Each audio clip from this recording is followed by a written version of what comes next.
Stephen Sun, former chief, U.S. Capitol Police. Stephen, thanks for being with us. As the former chief of the United States Capitol, you've been a quarter century as a D.C. cop.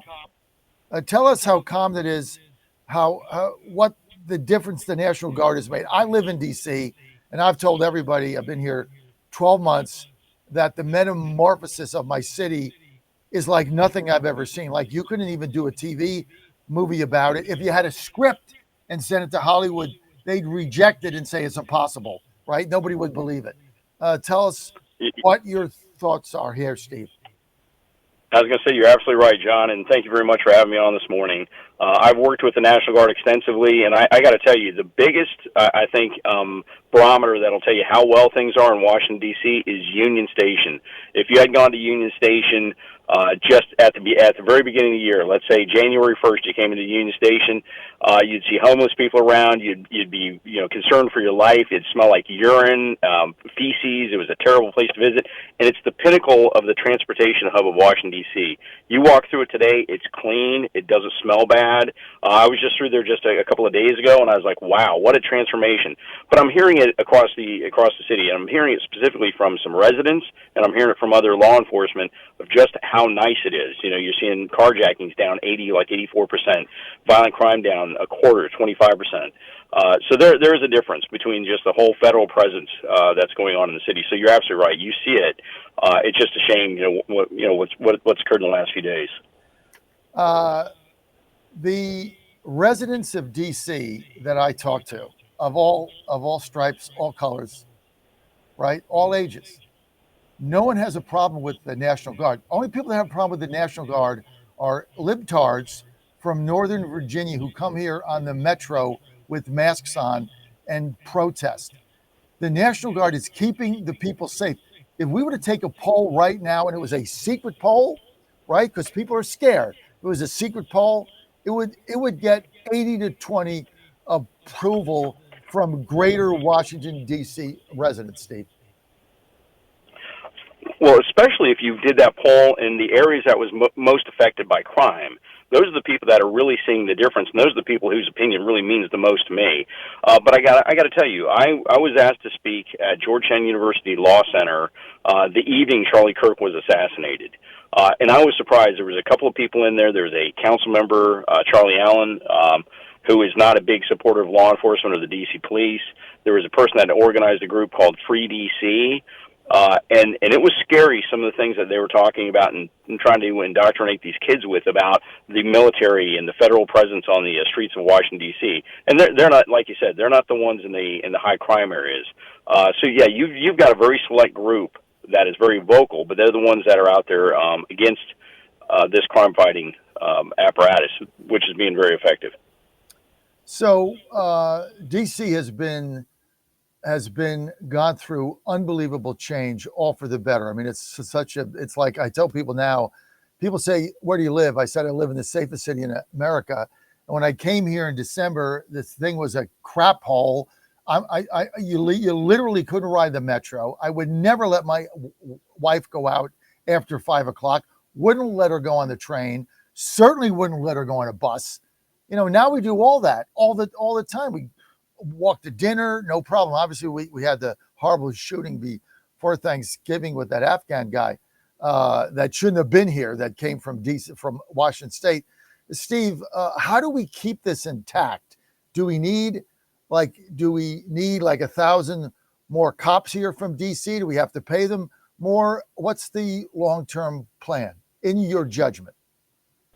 In my judgment, with my 30 years of law enforcement, the number one thing I saw was when there was a concerted effort, there was people that were getting behind law enforcement.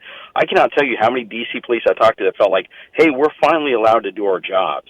If they can just, and they're already working in this direction to repeal some of the draconian anti-police legislation the city council put through, get judges that are going to put people behind bars, take away the cash bail, which they're working on, Janine Pirro's working on. Those are the things that will matter in the long run. That's how you keep this going. We've used D.C. National Guard in law enforcement since the 90s, even before that.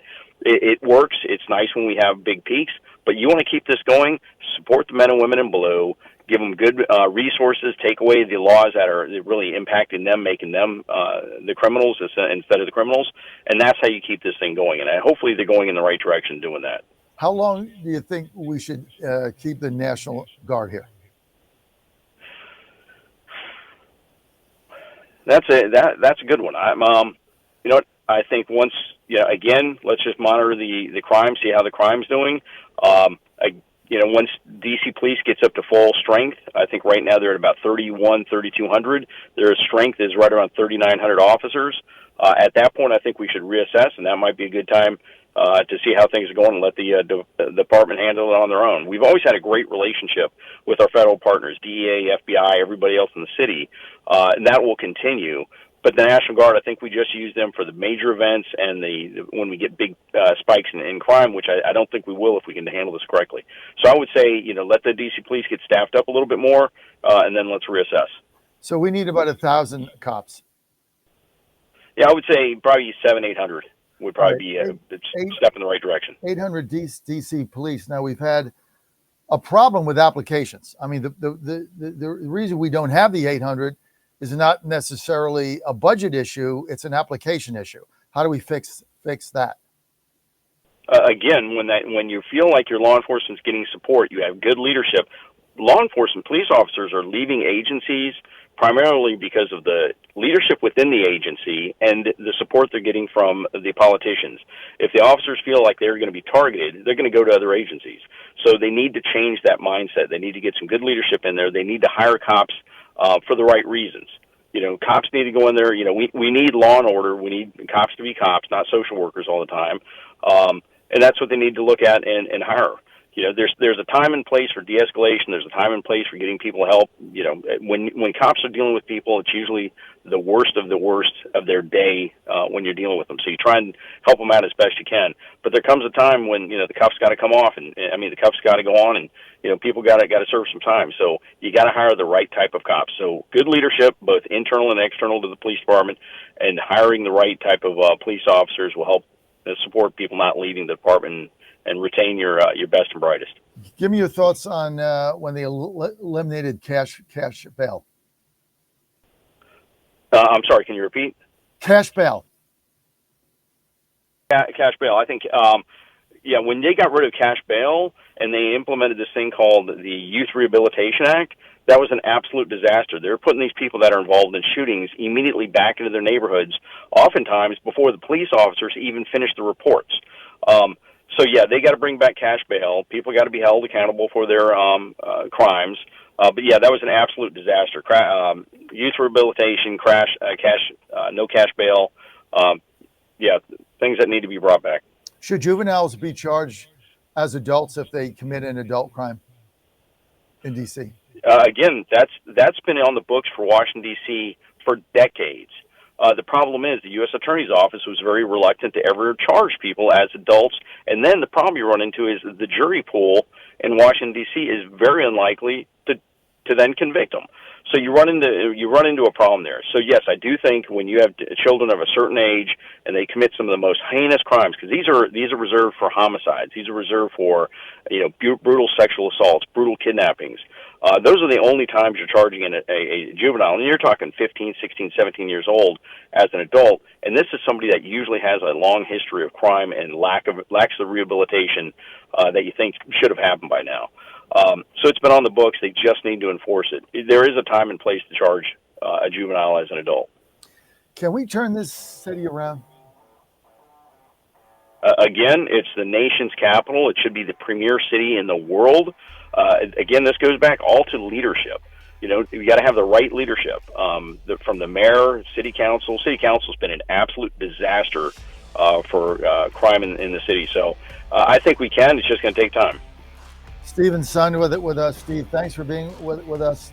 People want to follow you at Chief Sund. At Chief Sund. Steve, I'm going to call you later so we can follow up, okay? Thank you. Sounds great, John. Thank you very much. All right, Steve Sund. We're going to be right back with your calls. 888-480-JOHN, 888-480-5646. Dr. Peter McCullough is next.